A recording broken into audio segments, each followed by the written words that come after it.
What's up, guys? In this episode, we are going to be talking to a very good friend of mine, Mr. Laurence Thomas, who is a multimillionaire, moved to Dubai, and came from very humble beginnings as well. We're going to be talking about success principles as usual. We're going to be talking about social intelligence and what it takes to get to the top. So we're on our way to see him now, and we're going to be recording this in his beautiful ocean view apartment, well, marina view apartment here in Dubai. So be sure to stay tuned.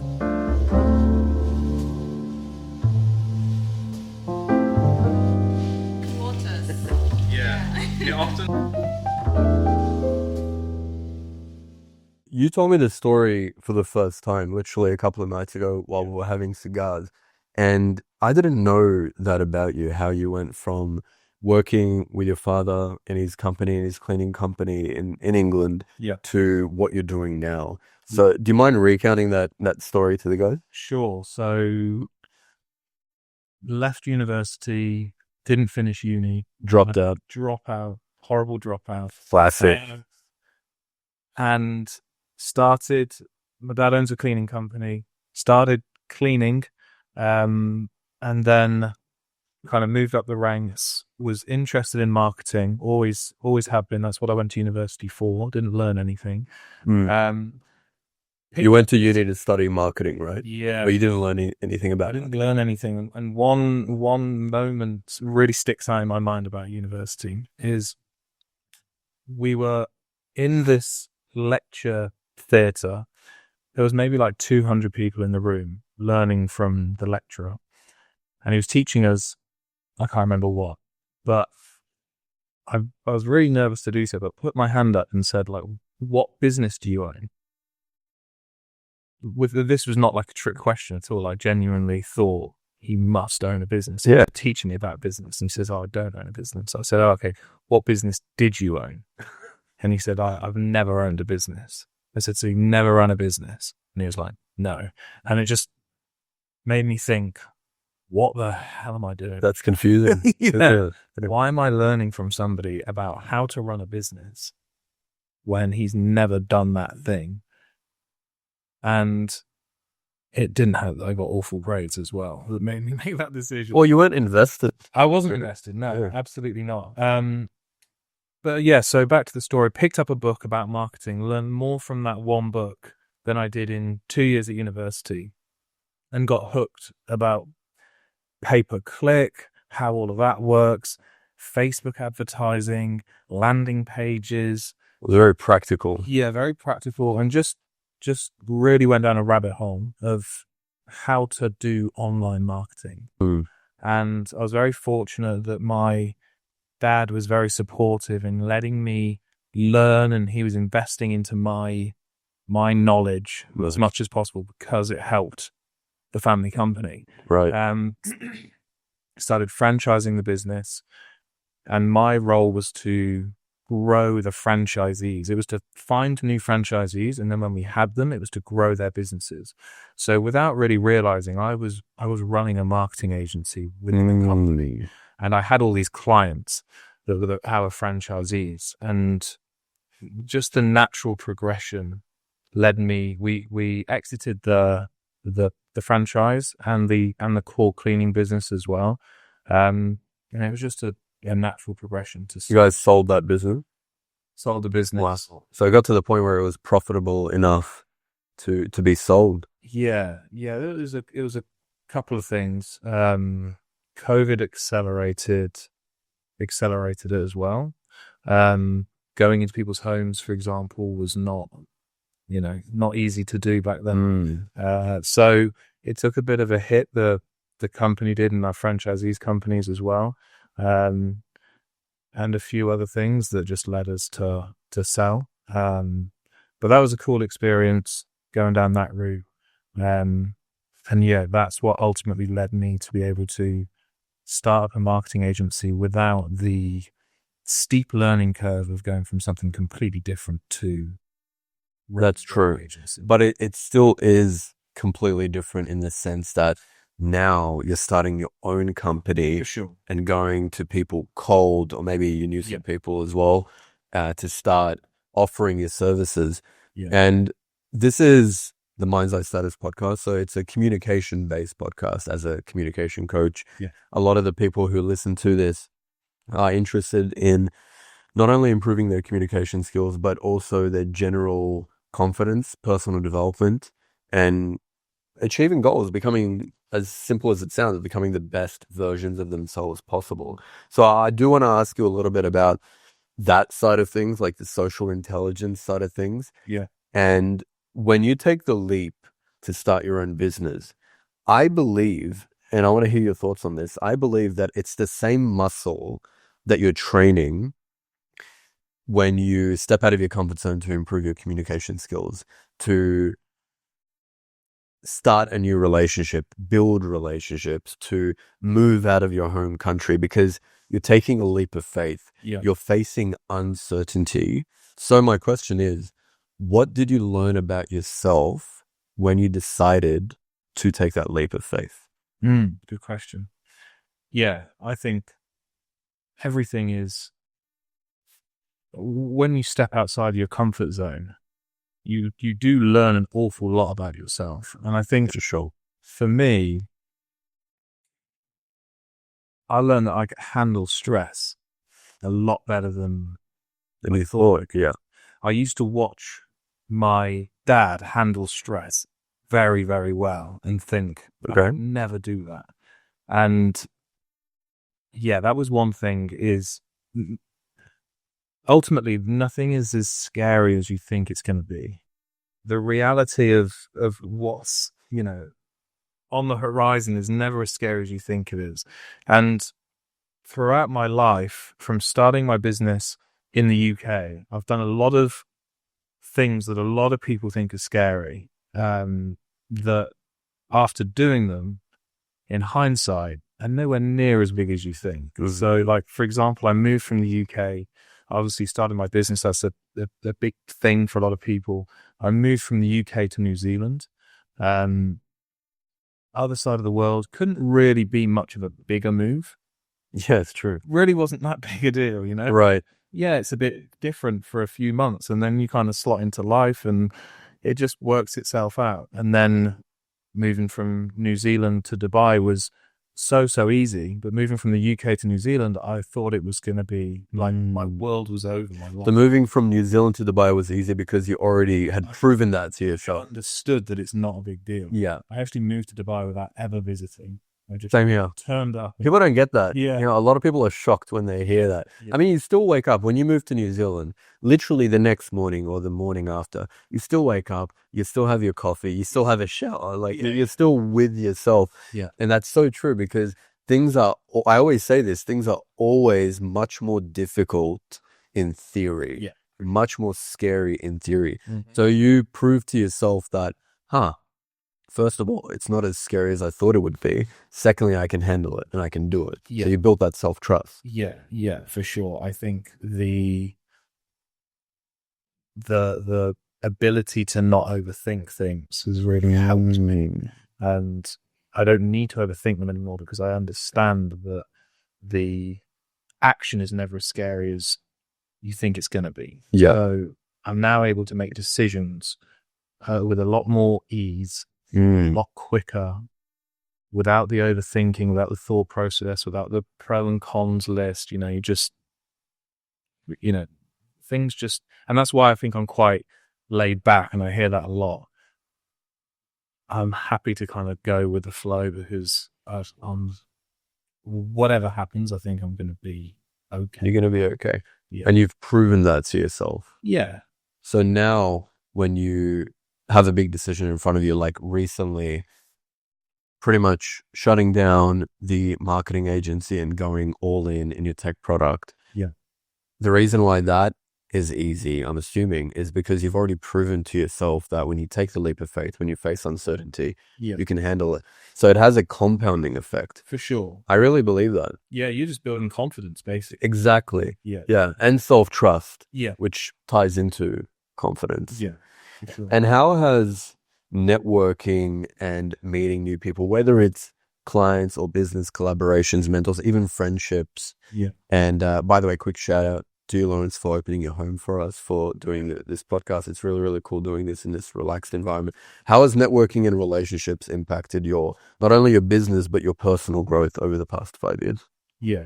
So I really struggled with networking until I moved to Dubai. Interesting. Yeah. I really didn't meet anybody from a business perspective. From a personal friendship perspective, I've always had a great group of friends. So that element's always been kind of ticked off for me. But from a business perspective, it didn't really happen until I moved to Dubai. And doing so, meeting other business owners, other high achievers, there's lots of them in Dubai, obviously. Sure. Has really opened my eyes to what's possible. And it's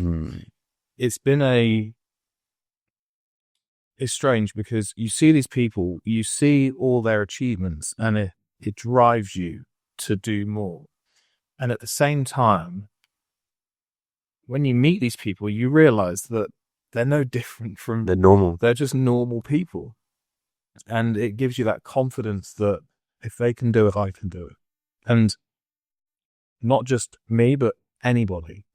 Just with the right application, pretty much anybody can do anything. I love that. Yeah. And I can relate. That's what's probably had the biggest impact on me from a networking perspective since I moved to Dubai. Yeah, that is so true.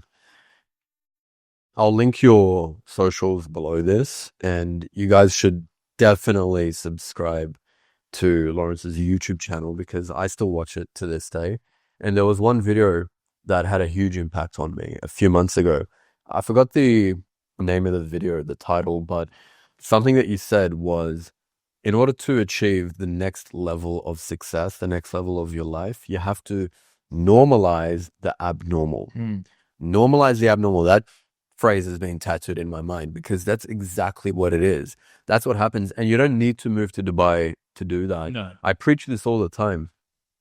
Let's say you're in a position, whether it's at work, even in a corporate environment, where you're not growing, or you're a business owner and you're not growing. You feel like you've hit a glass ceiling. Look at your friends. Look at the people that you spend most time with. Because when you hang around, like we have some friends that are making ridiculous amounts of money, like from $500 to millions of dollars per month.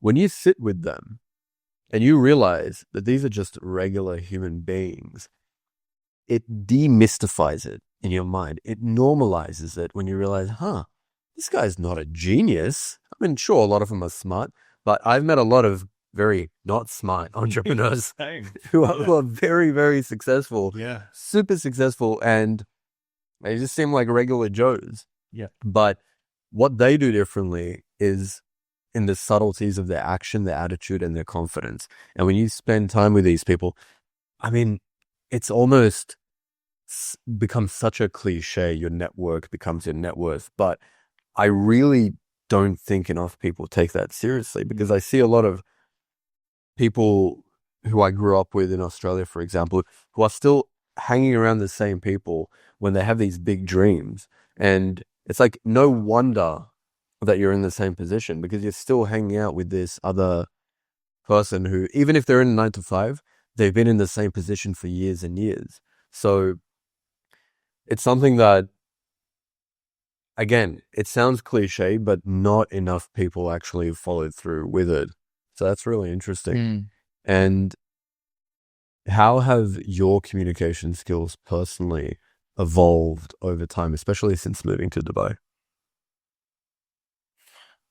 To be honest, since moving to Dubai, I don't think they've changed really at all. And I think that's something that a lot of people fall foul of, is they try and be somebody they're not. I mean, they don't come across as authentic. And I think without putting words in people's mouths, I think one thing that I would get described as is authentic. I'm always myself. I'm never trying to be somebody I'm not. I'm never trying to please somebody. I'm just I stick to my lane, and if people like it, great. If they don't, great. And having the self-confidence to just be your true self, I think, Yep. is really like how you can communicate in a great way, because Absolutely. you are just speaking from the heart. Obviously, some people struggle with that, and that's why people like yourself exist. They can't be their true selves. Yep. But yeah, in answer to your question, I don't think I've really changed. The only thing I would say is that I've actually focused on being myself a little bit more, because there's so many different types of individuals in Dubai. Lots of, high achieving people, everybody's comes in as this melting pot of personalities. And so being true to yourself and not trying to become somebody else, I think, is more important here than It's true. anywhere else. That's true. Mate, it's so true, because when you're authentic, your authenticity becomes the X factor. Yeah. It becomes your unique selling point as an individual. Yeah. And that's really, really cool that you feel that, because you're what I would describe as a natural. You're somebody who is naturally inclined to be authentic and to not put on a mask, put on a facade in order to please people, which is why even a couple of nights ago, when we were having cigars, we were talking about drinking alcohol, and I don't drink alcohol and you rarely drink alcohol. And you said something which really stood out to me, which was, I don't need it to help me socially, and I don't need it to have a good time as well. Now, I think that's a testament to you being comfortable in your own skin. So you're spot on. When people want to network effectively, when they want to communicate more confidently, it's not about doing more. Yeah. It's actually about removing the blocks that are preventing you from speaking as your authentic self. Yeah. Most of the work that I do with my clients, I haven't really spoken about this much with you, but a lot of it has to do with literally relaxing as much as possible. For example, would you say you're more introverted or extroverted? I struggle to answer that question. Maybe you're an ambivert. Okay. Yeah. So how would you define an ambivert? An ambivert is somebody who's flexible with their social battery. Yeah, I think I think we're similar, you and I, and that's probably why we connect so easily as well, because for me, sometimes when I go out, especially if I'm around new people, my social battery dies a little bit, and I don't even want to see anybody the next day except for my wife.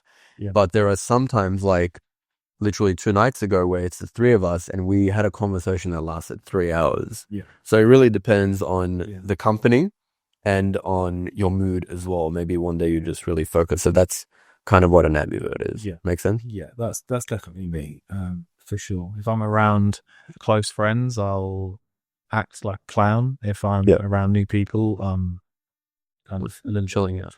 Yeah. A bit more introversion. Got it. Okay. Here's my point though. I have many clients and many listeners who claim that they're introverts, which is fine. I believe it's a spectrum. I definitely lean more towards the introverted side, but I'm flexible as well. But here's the thing. Even if you're an introvert, even if you're a chill, laid back guy, that doesn't mean when you're in a social setting, you have to, let's say it's a high energy social setting, you have to put on an act. You have to change who you are.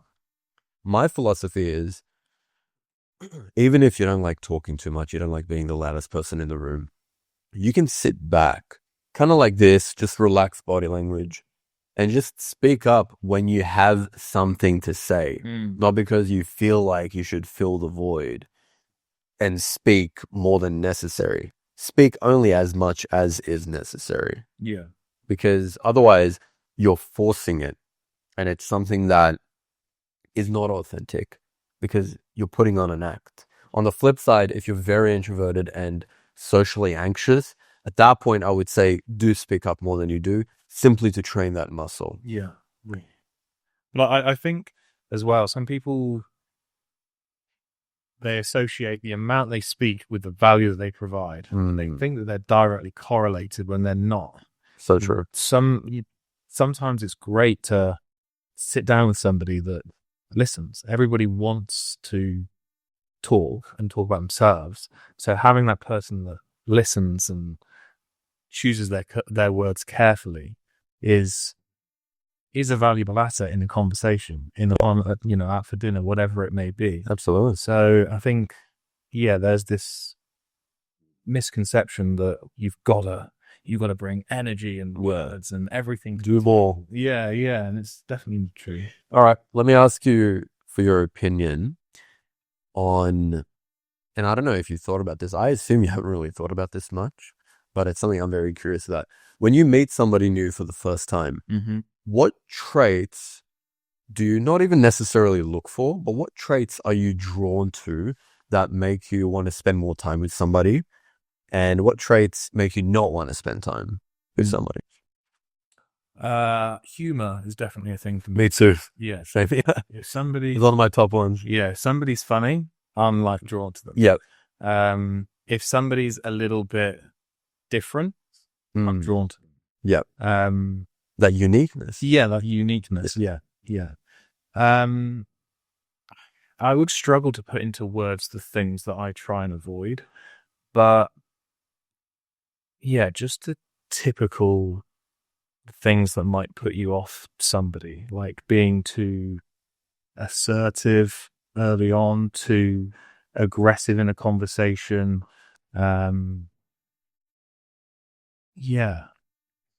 Bit of ego. Yeah, a bit of ego for sure. Yeah. But sometimes, like, I got friends that have got huge egos, but they're funny at the same time. Yeah. So you kind of like their big ego almost plays into their personality, and that's why you like them. But it's kind of like tongue in cheek a little bit. Yeah. It's socially intelligent ego. Yeah. Self-aware ego. Yeah. So humor's definitely a big tick. And it's something I'm really drawn to. Me too, actually. Me too. I'll tell you mine. For me, it's confidence. When somebody's confident, I'm just drawn to them immediately. And I think that's a rule of thumb for social dynamics anyway. The second is actually humor.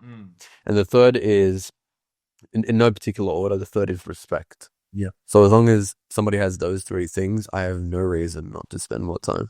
But humor says a lot about a person as well, doesn't it? Well, it also shows the level of confidence, because you're not going to try and be funny unless you're confident. Yeah. So it's that outgoing nature that, so humor covers quite a few things. It's true. And I guess it's kind of all encompassing for at least first interactions, and then you feel like, this is somebody I could get on with, and learn more about, and then you start to nitpick a few more traits that you're looking for in a friend.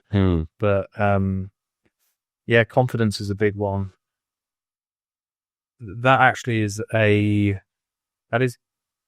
on the flip side something that I actually try to avoid, is people that aren't confident. Yeah. And that's something that maybe I need to give people a little bit more time to show. But somebody that isn't confident, I kind of can't.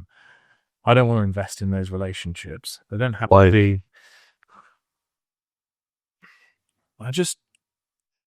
It just frustrates me that you can't be confident enough as a man to meet somebody new, look them in the eye, shake their hand, speak your mind. Yeah, speak your mind. It's like, if you're not able to do that, I'm not going to invest any further, trying to further that relationship. Yeah. You know what I mean? Yeah, absolutely. I know what you mean. And I'm so glad that you shared the point on humor, which I want to touch on in a minute. But also, if somebody's not confident, the reason why not only you, many people are not drawn to that is because it signals a lack of reliability and honesty. If somebody is truly confident, they're going to speak their mind. Yeah. They're going to disagree when they want to disagree. For example, usually when we have conversations, there are points, even with your wife, man, where either you or her disagree with a point that I made. And for me, that means, okay, you're trustworthy, you're reliable, and you're confident within yourself. I think, Robert Greene was one of my early inspirations into social intelligence.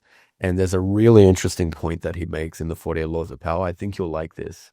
It's very practical. He says, when you meet somebody for the first time, if you want to determine whether or not you should trust this person, poke a little bit of lighthearted fun at them and see how they respond. Yeah. Because if they laugh and maybe they get into a bit of banter, that means this person is comfortable in their own skin and you can trust them. Yeah. But if they, if they look insecure or genuinely emotionally hurt, then be careful of this person because they can't take a joke. And that says a lot about their self-esteem. And this is a bit of a hot take. Whenever I say this, people are like, really? But confident people are more honest and more reliable than insecure people because they're hiding less. Yeah. What are your thoughts on that? That makes perfect sense. Yeah. And you can see the power of the Oh, there it is. yeah. 48 Laws of Power. I would actually say that one of my weaknesses is telling those sorts of jokes to new people, but maybe them being a little bit too edgy. Okay. So in fact, I met about 8 new people last night, went out and socialized with a bunch of new people. And there was one guy that I went over to and said quite an edgy joke. And again, yeah, I'm doing it as to let somebody know that,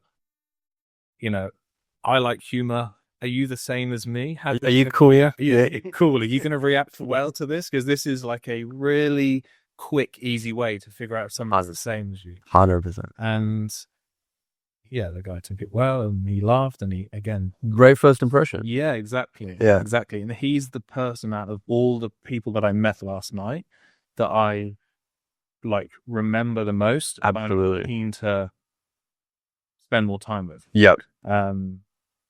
Yeah, so I guess it just depends what you're interested in and figuring out how you can understand whether somebody has those same interest beliefs. And for me, it's mine and it's relatively easy to do. You tell a joke, somebody laughs, says one back. It's like, we're kind of similar. I could spend more time with this person.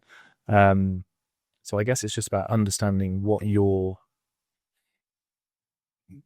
beliefs are, what you find interesting, and being able to figure out quickly whether somebody's the same. I would suggest that humor is actually quite universal. It's a universal trait that shows confidence, because even if you go back and look at a lot of spiritual teachings, they say that laughter is a sign of enlightenment. And the example that you see is, have you seen those statues of a laughing Buddha? Mm-hmm. That's very intentional, because somebody who is truly enlightened, and when I say enlightened, I mean it in the moment when you're free and you're not overthinking. Just in practical terms, that's what enlightenment is. When you are what I call unstifled in your energy, meaning there's no internal blockages stopping you from expressing yourself, that unstifled energy allows you to have humor, and humor is a sign of spontaneous intelligence as well. It means you're witty enough to make a joke on the spot. True. So it's a very good sign of somebody's mental state and emotional state. So it's a very great quality. I'm so glad you brought that up. I want to talk to you a little bit about marriage, because something that I've noticed, and I think we spoke about this, is when you meet people, well, I'll speak from my experience. Yeah. When I meet new people, as I do very frequently here in Dubai, I've noticed a trend, a pattern, which is when I meet a man and he's either in a long-term relationship or he's married, he has a different energy to a lot of my single friends. Not bagging my single friends, some of them are very grounded as well, but even the ones that are grounded don't seem as grounded as my friends who are married or in long-term relationships. How has marriage impacted your personal growth and your journey overall? Yeah, I totally agree with what you just said. I feel like it it changes your priorities. If we take away like marriage per se and just say relationship, long-term trusting relationship, it switches that other part of your brain off that's looking for a partner. Yeah. And it allows you to focus, spend time on different areas of your life, whether you intentionally know that or choose that. It just narrows your focus. Yeah. And that's why I think people can come across a lot more grounded. So for me, I've been married for a couple of years, in a relationship for probably 8 now. So that part of my brain is long gone. And yeah, again, it comes back to it allowing me to just be my true self, because I'm not trying to impress somebody. Yeah. I'm not trying to be somebody that I think I need to be. Mm-hmm. And I can just be myself, and there's no repercussions basically of me being myself. Yeah. Because I don't need anything from anybody. Apart from, my wife, who I already, have. So I think it allows you to just be more natural, be yourself, and not have your focus spread thin across multiple areas. And whether people know it or don't, that's obviously happening. It is. People Yeah. are, We're wired that way. Yeah. It's in our nature. Yeah. So every time, I remember when I was single, like every social event, there's that thing in the back of your mind, like, am I going to meet It's like, I gotta meet someone, Yeah. And now it's not like that. And yeah, you can just come into that situation in a totally different mindset. Yeah. And you just be yourself. Yeah. Yeah, I would agree with that. I think the biggest thing since getting married myself has been that, which is I'm no longer thinking about dating, meeting the right person. And that takes a lot of mental real estate, man. Yeah. Especially as a young man, that's all you think about. You go out, your eyes dart around, and you're constantly thinking about who you're going to meet, who you're going to date, and then you have to keep track of all these people. And it just takes a lot of mental energy. Whereas when you're married, I'm a big advocate for marriage because I believe it makes the world a better place. I believe it stabilizes men and women.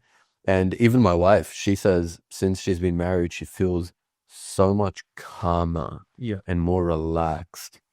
And she said she even notices that in women that are married. They just have a very calm, different energy compared to the ones who are single. Yeah. And I think that's why it's our responsibility as well as individuals, both men and women, to truly invest in ourselves to be the best version of ourselves for our current or future partners, right? And on that topic, actually, of investing in yourself, I'm a coach and I have clients who I hope develop an executive presence in their communication skills. How is investing in coaches? Because we met through Will, who we have worked with. Yeah. How has investing in yourself shaped your personality and your success?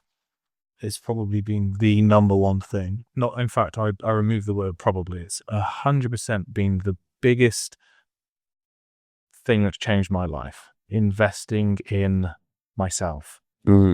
They always, I think it's Alex Hormozy says, don't invest in the S&P, invest in the S and me.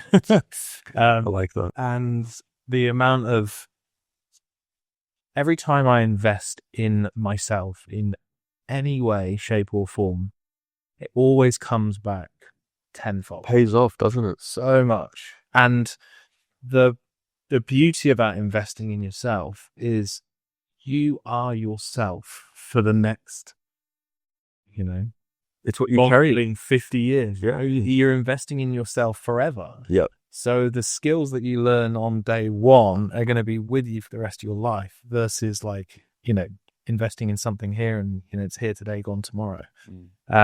So I would say that is probably the number one trait of successful people, and however you want to define successful is up to you. But I think that stays true across however you define success. People that are willing to invest in themselves are successful in whatever area they choose to succeed in. So for me personally, it's something I actively look to do continually. Yeah. Because the pattern shows me that every time I do it, it works. How much do you think you've invested in yourself financially over the course of your life?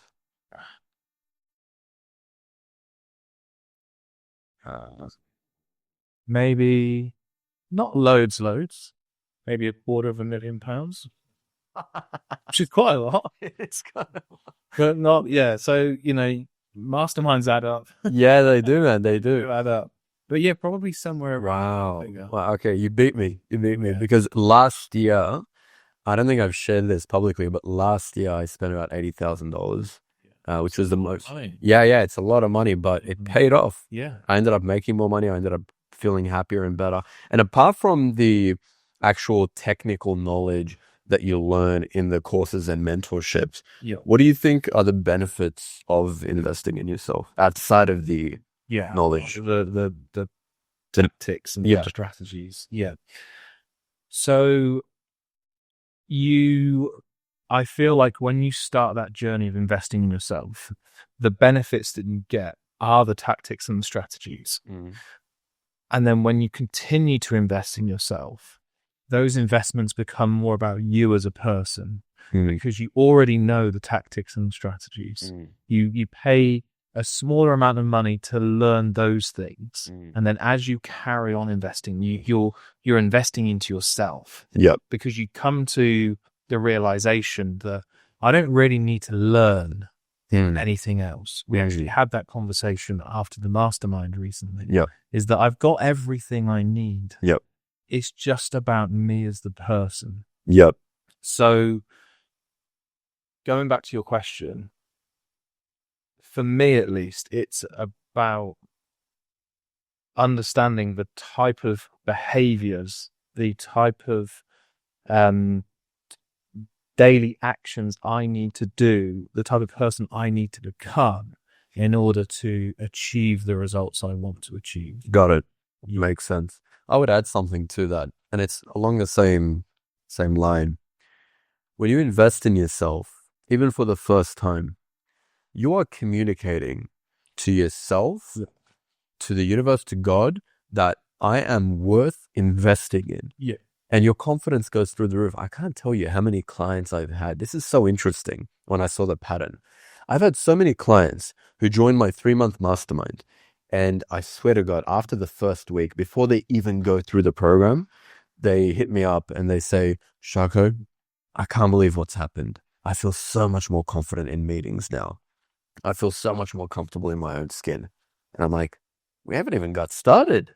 It's simply the act of them investing in themselves. And now they have skin in the game. Yeah. It's the best investment you're going to make, without a doubt. Yeah. And I feel like you need that.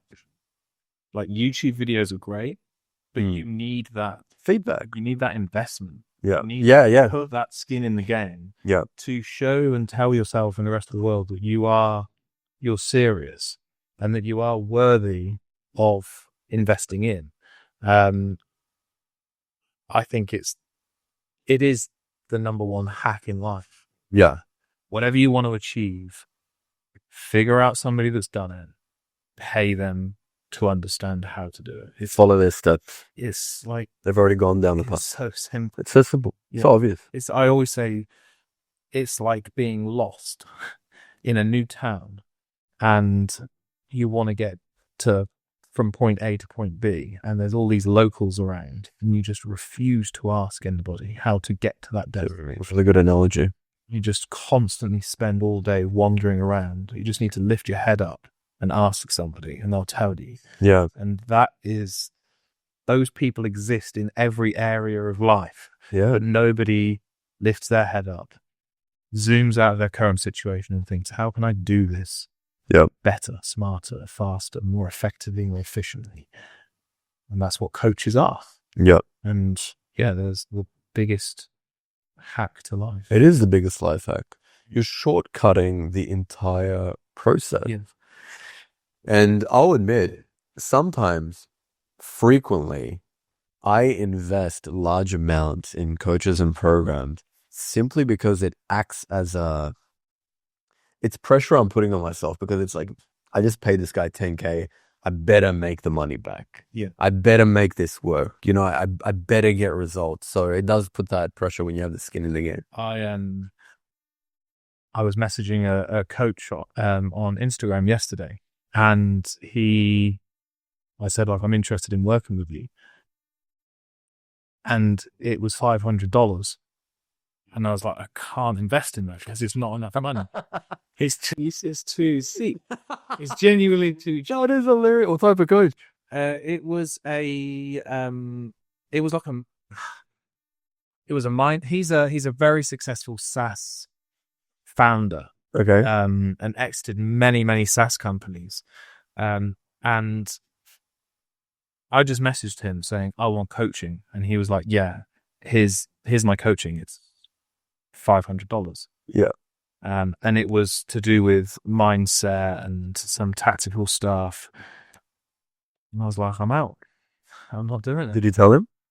I messaged him and said, have you got anything more expensive? And I haven't checked. I've deleted Instagram from my phone. That's hilarious. I haven't seen yet, but Mate, yeah. hats off to you, man, because isn't that wild? When people sell themselves short, this is a perfect example of that. When you charge a premium, you attract premium clients. For sure. Right? And vice versa. And vice versa. Absolutely. Absolutely. Yeah. Wow. Okay. All right. There's another question that I wanted to ask you. It's on a different subject, but what is the biggest challenge for you right now? Both more personally, if you don't mind. Okay. It's probably my social life. Good. I would say it's meeting more people in Dubai. I know quite a lot of people. I have quite a lot of acquaintances. I don't have people that I would consider as close friends. You're a close friend. There's a few other close friends, but I want to expand I want more close friends. Got it. So that's probably my number one thing I'm looking to do personally. And we talk about this quite a lot. It's a difficult thing to do in Dubai. It's like dating in Dubai. It's a difficult thing to do because a lot of people come here with an agenda. And rightly or wrongly, however you look at it, doesn't really matter, but they come here with agendas, and creating deep connections is difficult. And so that's the thing that's probably the one and only thing from my life in Dubai. I feel like I have many different lives. I have a life in the UK. I have a life in New Zealand. I have a life in Dubai. My life in Dubai, that's the one thing it's missing. What do you think is stopping you from finding these genuine relationships? Just myself. Being too lazy. I don't like the journey, I guess, to deep relationships is they start off as acquaintances. It's true. And you've got to go through the acquaintance phase before you get to the friendship phase. And it's like, I've got a lot of acquaintances. I could probably go out for dinners 5 nights a week. I don't really want to do that. So it's I guess a bit like dating. Yeah. You have to go on a lot of dates before you can find the right partner. And the same is true with friendships. And it's my laziness in not wanting to go through that process. Got it. Finding deep, friendships, which I need to get over and I need to do it. Otherwise, it will never happen. So that's what's stopping me, is just my sheer laziness. Got it. Would you like my perspective on this? Sure. Because this is something that I've very proactively done, not only in Dubai, but even as I traveled the world. When I moved to Europe for the first time in Copenhagen, I did it. When I moved to Melbourne, I did it. Here, I did it. And the way that I see it is, as you said earlier, we were talking about things seeming harder in theory. There's that element to it. But also, the way I see creating a social circle is, my approach personally is, I have a period of immersion. Yeah. Which is like maybe 2 or 3 months. And that's exactly what I did in Dubai. I came for 2-3 months. I go out a couple of times a week. I meet a lot of people. I have a lot of coffees, a lot of dinners.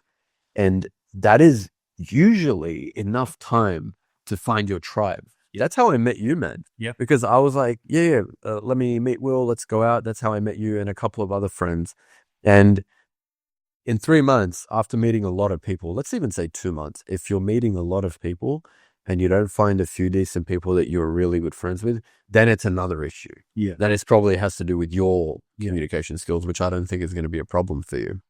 So that has been my approach. Yeah. Yeah, it's definitely the smart thing to do. It's just, for me, that approach, I know what needs to happen. I just don't want to do it. Fair enough. Fair enough. And then, like, you can slowly do it. Like, you meet people. Say, for example, if we go out, you'll invite somebody. Yeah. Maybe I'll invite somebody, and then, everybody meets new people. So it can happen organically, but I do want to fast track it. So I no need to do it. It's just,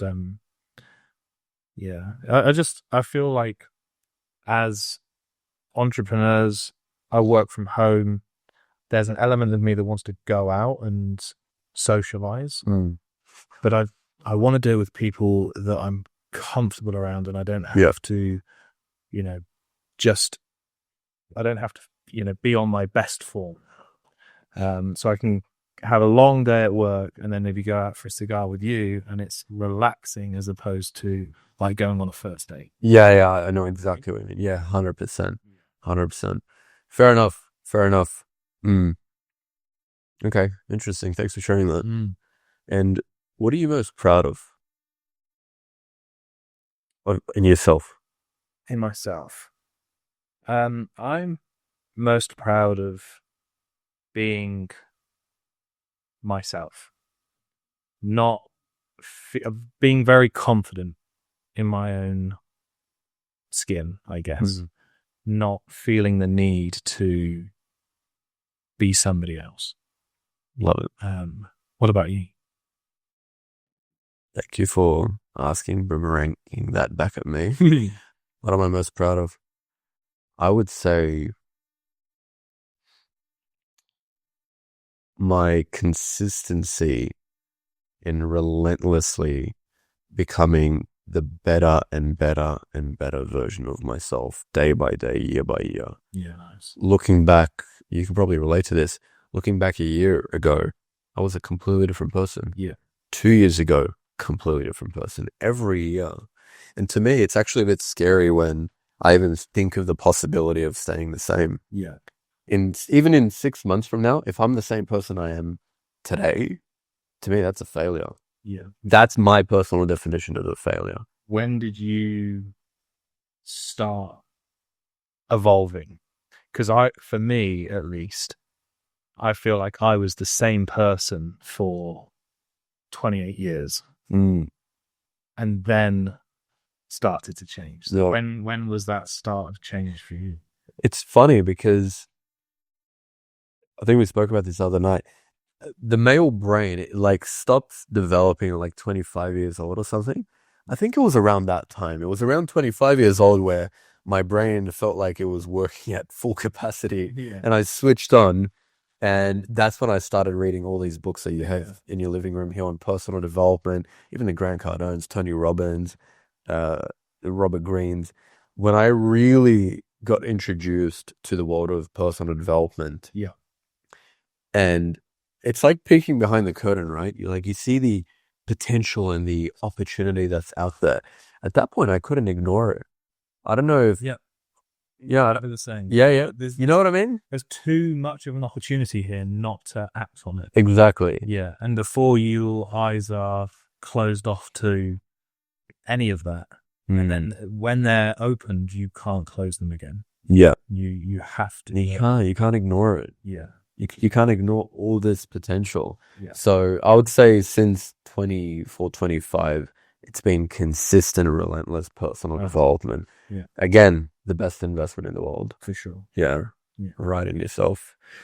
Anyway, brother, thank you so much for today. This has been a My pleasure. pleasant conversation. My pleasure. It was fun. Yeah, Do it again. absolutely. Yeah. Thanks for watching, guys. See you next week.